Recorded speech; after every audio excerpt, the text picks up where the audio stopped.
On est toujours avec Hélène Gâteau et je vais te demander quels sont les instruments de travail et les outils que tu as choisis pour tes passions.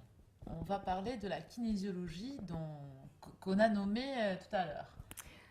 Oui, la kinésiologie, effectivement, c'est un des outils les plus puissants que j'ai pu rencontrer sur mon chemin. Après, bon, j'en ai rencontré d'autres, plus de groupes. Mais là, c'est au niveau individuel. Donc, on s'appuie sur le test musculaire. La kinésiologie, c'est kinésis logos. C'est la science du mouvement. D'accord? D'accord. Donc, en fait, on va tester le muscle qui va rester tonique quand le cerveau est branché sur tel programme et qui va devenir complètement mou quand la personne, elle ne s'adapte pas ou qu'il y a un stress face à la situation et qu'elle n'arrive pas à trouver le bon choix de réponse à faire à la situation, qu'elle ne s'adapte pas en fait. Hein. Le cerveau, il s'adapte, hein. Logiquement, il s'adapte avec bénéfice ou sans bénéfice.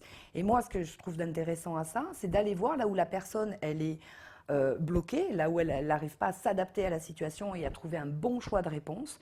Et le test musculaire va nous aider à mettre à jour les freins qui nous empêchent de libérer certaines réponses, un libre choix en fait, de répondre autrement à une situation à laquelle elle ne s'adapte pas.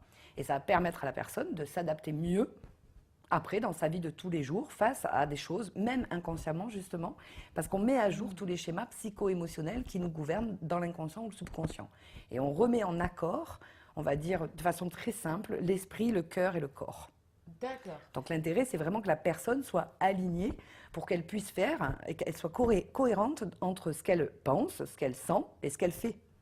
Ça me fait penser à la phrase que tu as dit tout à l'heure, la résistance au changement. Oui. Donc, quand tu trouves la souffrance dans le corps, donc dans la fibre, ça, c'est une résistance à quelque chose qui s'est déjà mis en place pour changer. Non, c'est la résistance au changement qui crée du coup la souffrance. L'intérêt, c'est que la personne elle soit dans une compréhension aimante de ce qui se passe en elle. C'est-à-dire qu'elle connaisse, qu'elle voie, qu'on remonte de façon au conscient en fait de la personne dans la phase visible, On lui montre. qu'on lui montre la cause de la souffrance. Et ça peut être des équations qu'a fait le cerveau, parce qu'à un moment donné, il y a eu un vécu difficile.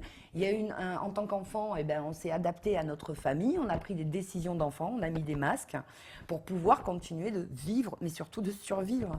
Et en fait, l'intérêt, c'est de mettre à jour ce qu'on a pris comme décision et qui n'est peut-être plus valable. À l'âge de 6 ans, c'était valable, mais à l'âge de 20 ans ou de 26 ans ou de 30 ans, c'est plus valable. Donc l'intérêt, c'est de mettre ça à jour, histoire de connaître nos réflexes conditionnés et de faire un autre choix de réponse. Donc, tu nous dis que parfois, on utilise des réponses vieilles, euh, enfantines, aujourd'hui à 30 ans. Oui, c'est tout à fait possible. Parce qu'on n'a pas changé le rail de nos réflexes conditionnés et que ce qu'on a vécu par exemple avec papa va se reproduire au travail avec un chef hiérarchique ou alors ce qui s'est passé avec maman va se reproduire dans la relation amoureuse ou alors voilà. Et c'est ça qu'il nous faut mettre à jour pour arriver à changer d'avis et à grandir en fait, à devenir vraiment autonome, adulte et avec un pouvoir personnel qui est je change d'avis. Là c'était Libre. l'époque est plus Veut dire libre, mais du coup qu'on plus est libre libre de de nos choisir. choix, bien sûr. Est-ce que tu pourrais nous faire un exemple d'un enfant qui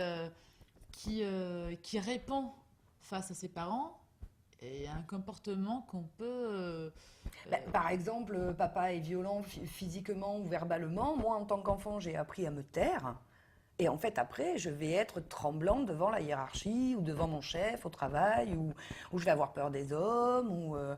Et ça, c'est quand même tout ce qui peut être un symbole donc d'autorité, par exemple. Absolument. Même la police, qui n'a rien à voir avec un Absolument. père ou Absolument, parce que la vie est faite de de symboles. Hein. symboles. Donc, ce qu'on a vécu avec papa-maman, souvent, va se répéter dans notre vie de tous les jours avec la symbolique papa ou la symbolique maman.